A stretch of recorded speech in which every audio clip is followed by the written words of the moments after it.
have sprung up and surrounded Bilderberg. Bilderberg was set up to strengthen the troubled Atlantic alliance. For 3 days, Europe and America's elite could meet and iron out any differences in private.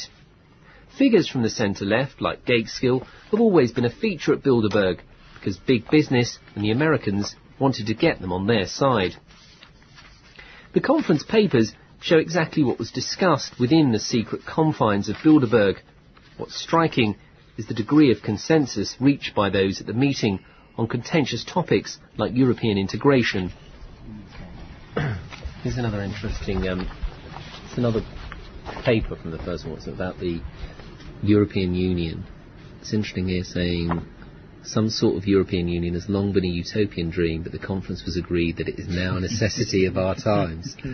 Only in some form of union can the free nations of Europe achieve a moral and material strength capable of meeting any threat to their freedom. Yeah. So this is 50 years ago saying we must have a European Union. Yes.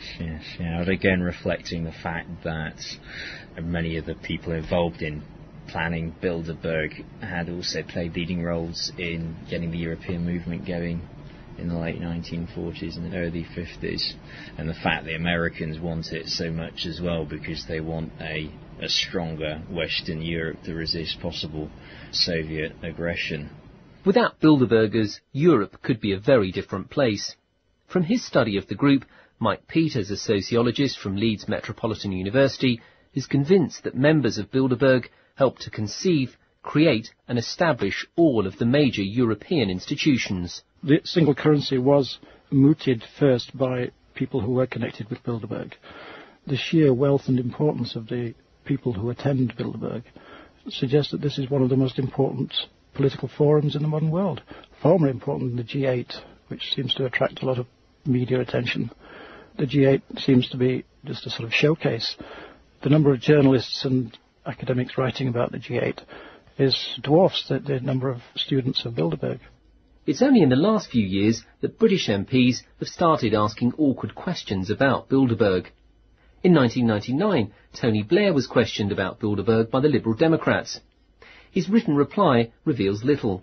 "I've been told that Bilderberg usually invites a number of people from government," he said, "but there's no formal representation by the UK."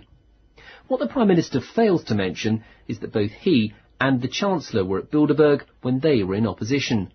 The Tory MP, Nicholas Winterton, believes no one in government wants to talk about the group.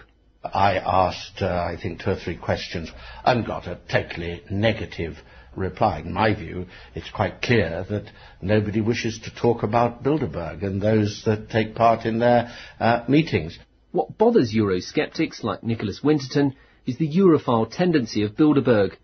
He wants to know what elected European politicians are saying in their lengthy private discussions with powerful, unelected, unaccountable corporations.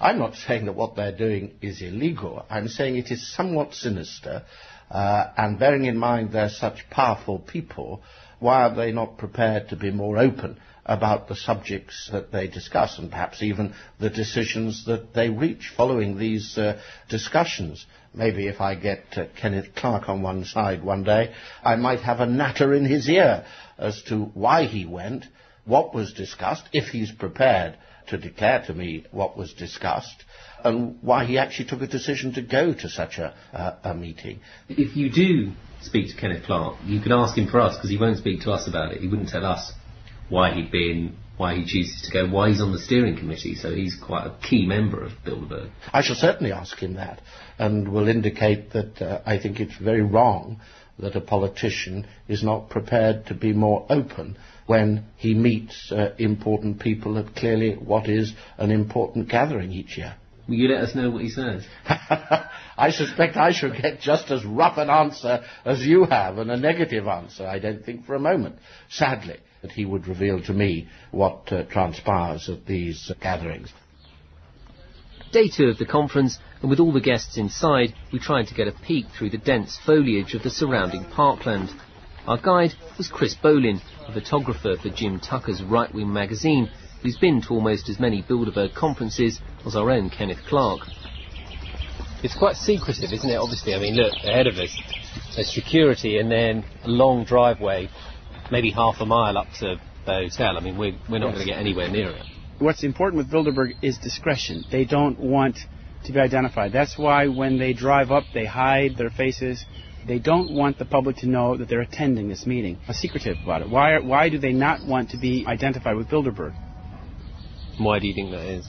Because they know that what they're doing is undemocratic. They know that what they're doing is not proper.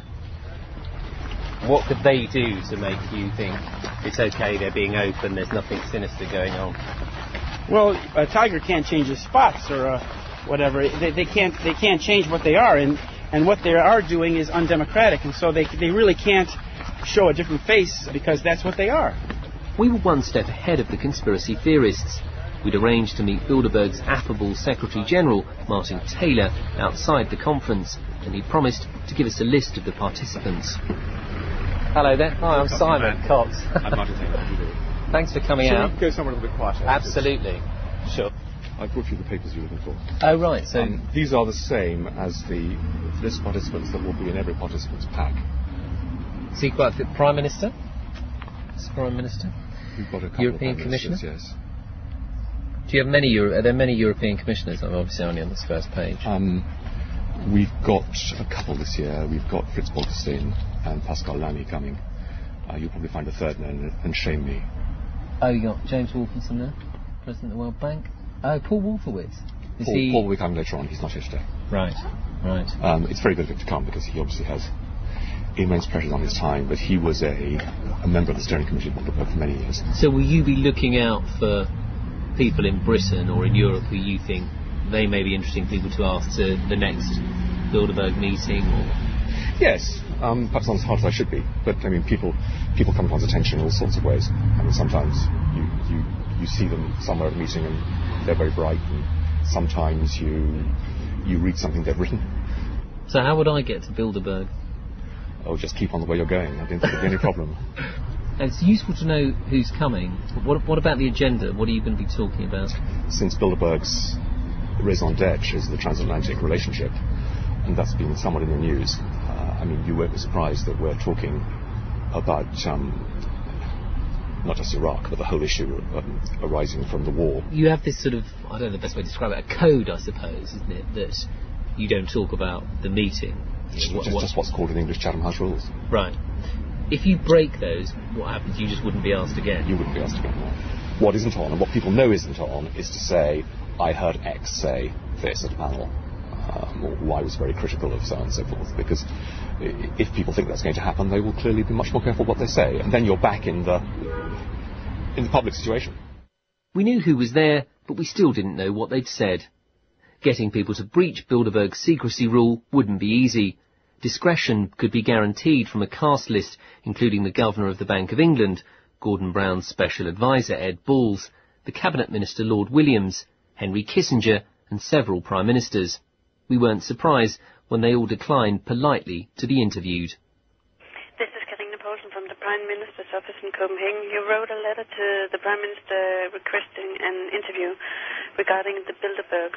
The Prime Minister, thank you for your request, but I'm sorry he's not able to participate in your interview. Thank you. Bye. The message will be erased. Some of those we contacted sounded scared that we even knew they'd been to Bilderberg. After all, they were now part of the elite, and once you're lucky enough to make club class, you don't want to be thrown back into economy.